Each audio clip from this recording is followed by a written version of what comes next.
সম্মানিত সুধী, 1971 সালে বাঙালিরা রাজনৈতিক মুক্তি এবং বাকস্বাধীনতা অধিকারের প্রতিষ্ঠার অভীষ্ট লক্ষ্যে হানাদার বাহিনীর উপরে ঝাঁপিয়ে পড়ার মধ্য দিয়ে সূচিত হয় স্বাধীন বাঙালি জাতিসত্তার ভিত্তিভূমি।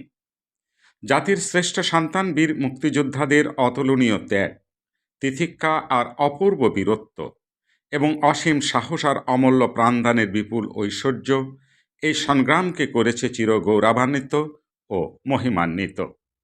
একটি সুন্দর সমৃদ্ধশীল বাংলাদেশ গড়ে তোলা এবং শহীদের স্বপ্ন বাস্তবায়ন করাই আমাদের দৃঢ় অঙ্গীকার। আর এই অঙ্গীকারকে সামনে রেখেই অনুষ্ঠানমালার আয়োজক উপজেলা নির্বাহী কর্মকর্তা স্যারের অনুগ্রহ অনুমতি ক্রমে অনুষ্ঠানমালা শুরু করছি। ধারাভাষ্যকার হিসাবে আমি বাবুল খন্দকার।